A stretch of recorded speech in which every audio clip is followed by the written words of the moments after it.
Zoe Home Inspired Living.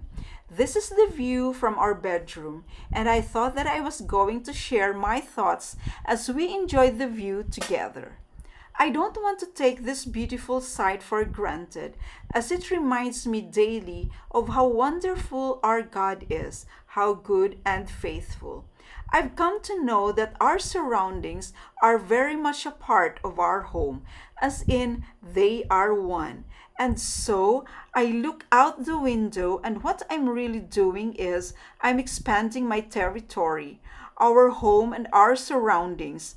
The bind is seamless.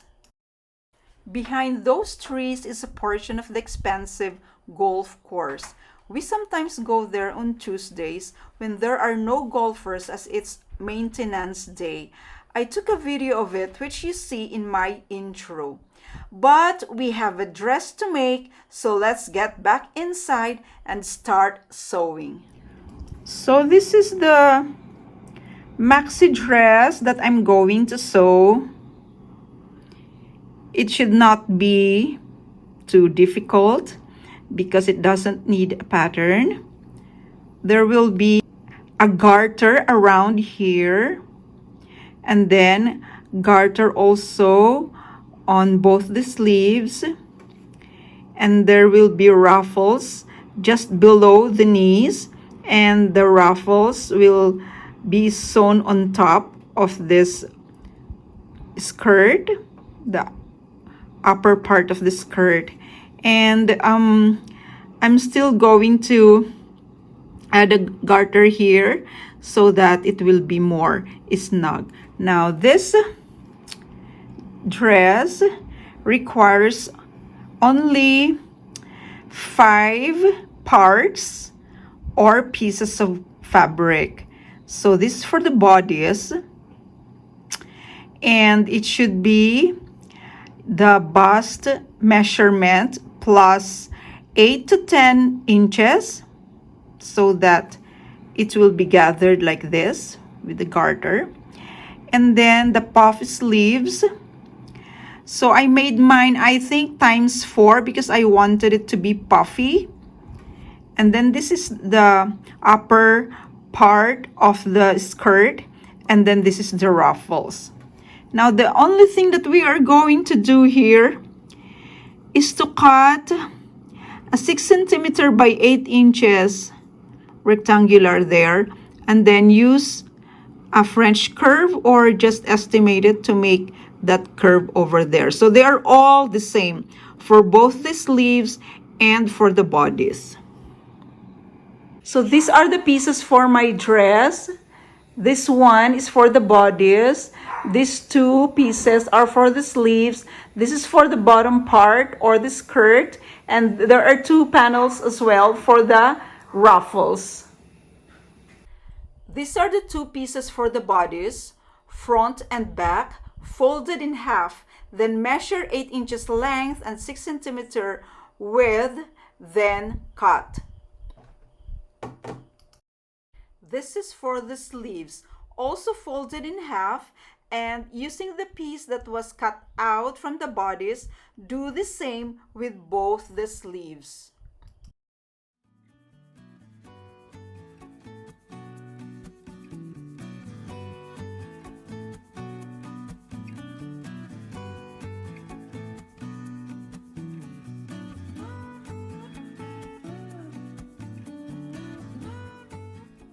Now I'm going to stitch the seams for the sleeves.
0.5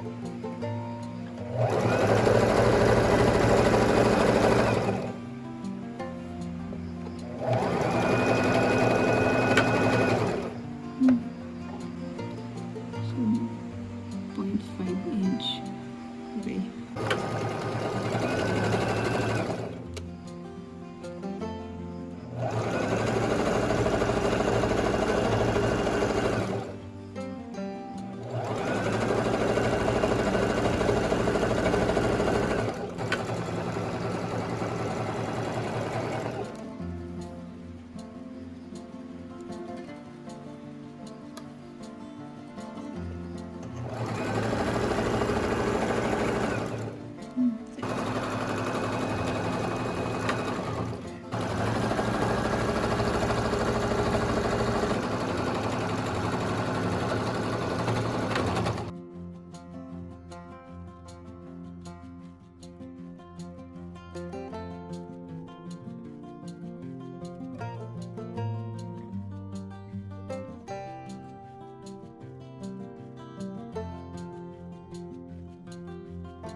I'm now going to sew the two sides of the bodice.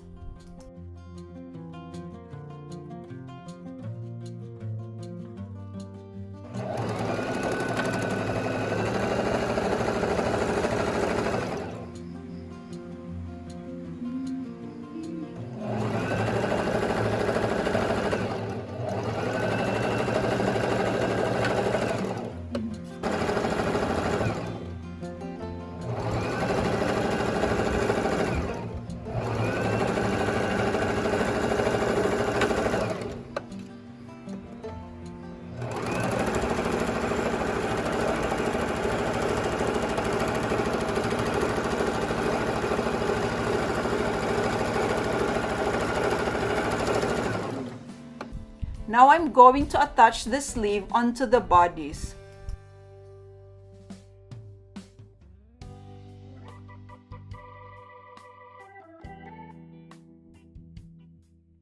Position the seams of the sleeve and the bodice together, then pin around.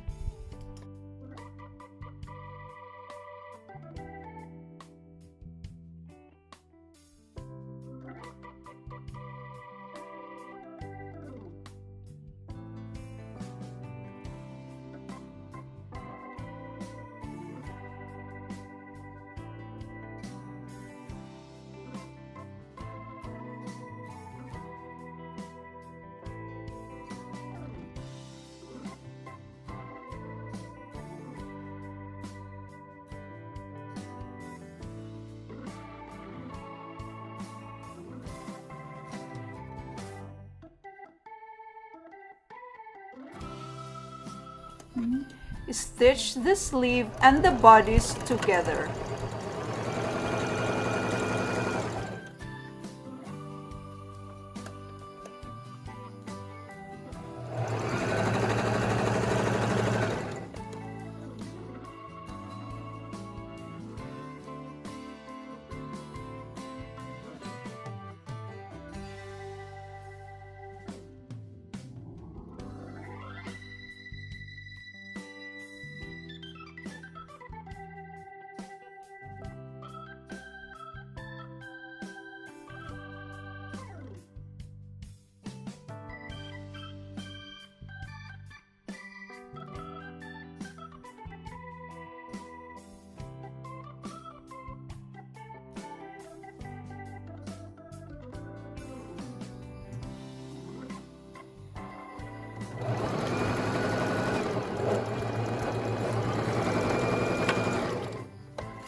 I'm sorry that I failed to show what it looks like after I have stitched the sleeves to the bodice, but it looked like this.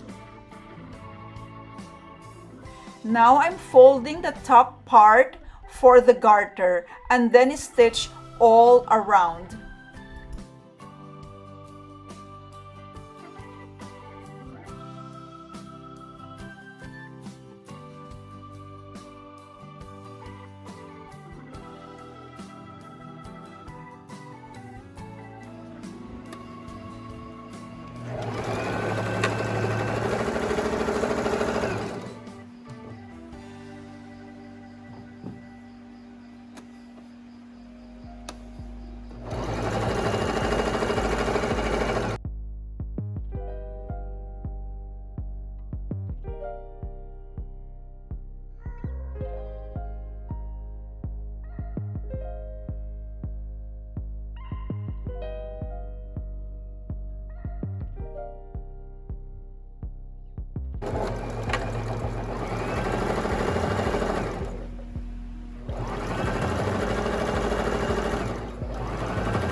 I have put in the garter on the top portion.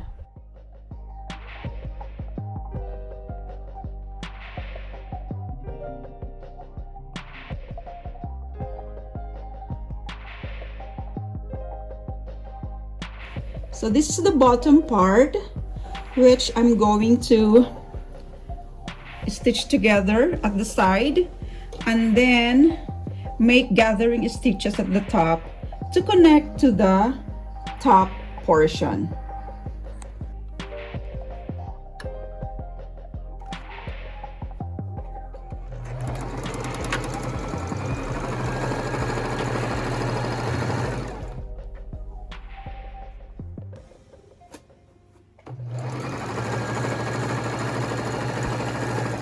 So I'm just going to trim the protruding threads so that they will not get in the way when I do the zigzag stitch to avoid fraying. So we are going to do the zigzag because I don't have an overlapping machine.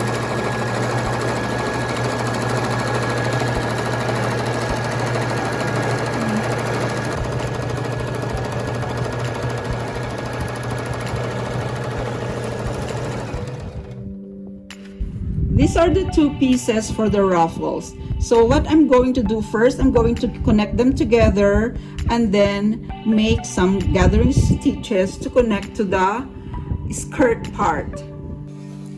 I am making a hemming stitch for the ruffles because I'm going to stitch it on top of the top portion of the skirt. It will appear outside, so it should not fray.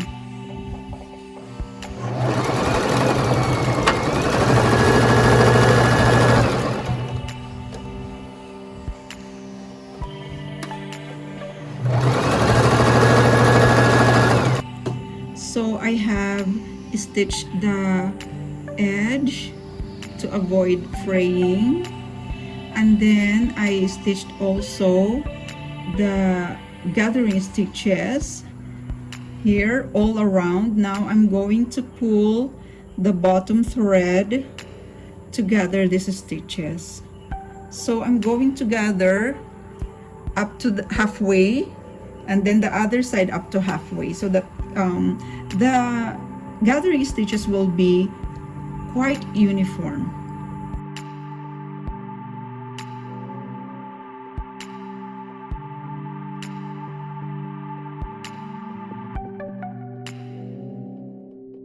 So I am done gathering the stitches to be attached to the top portion of the skirt.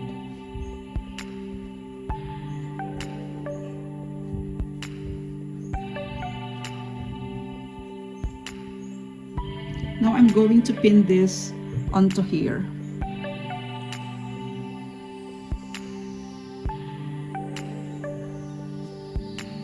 So I am pinning on top.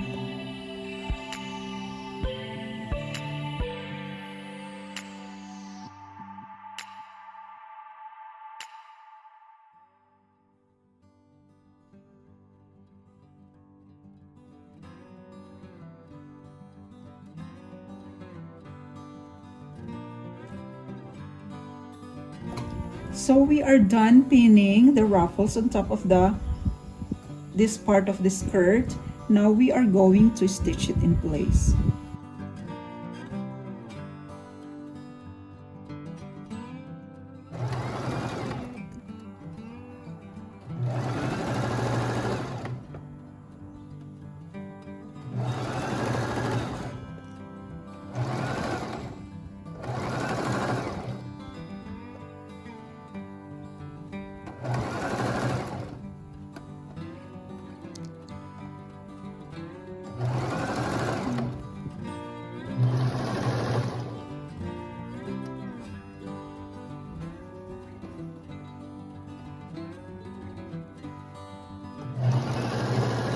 So I have attached the ruffles onto this part of the skirt, and I have also stitched to stop the fraying. Now I'm going to make gathering stitches, and then I will attach this to the bodice.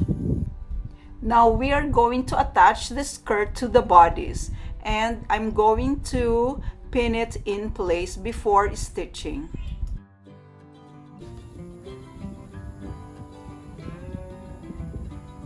As you can see, the bottom skirt is not gathered as much because I am attaching it to the bodice, which is also very wide, but I plan to put in a garter here around so that it will fit better.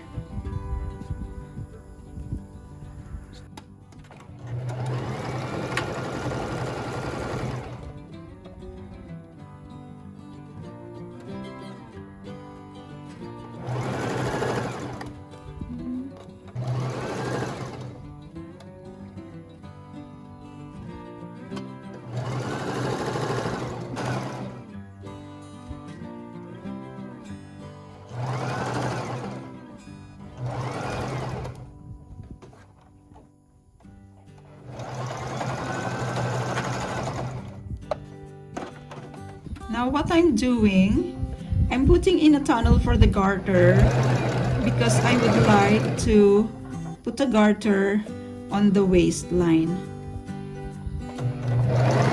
I am now doing the hem at the bottom.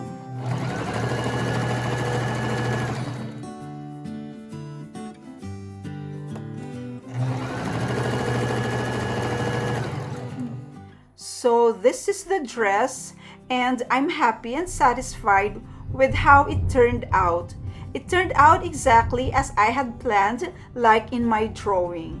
I'm definitely doing this again with different fabrics and designs and variations, because I think that you can make variations to this very simple and basic cut. It could also be just a blouse. I'm going to wear this dress on my next video because the color matches the tea set that I'm going to feature in my afternoon tea in the garden.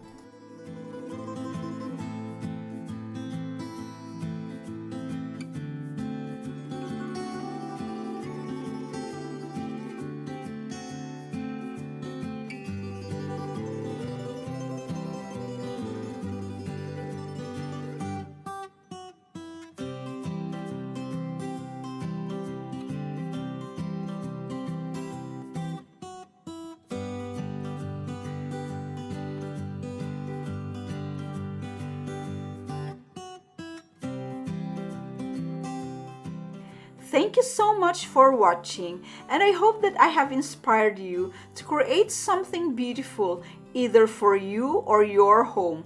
On next video, we're going to have a garden tea party. I hope it won't rain though. So, see you then!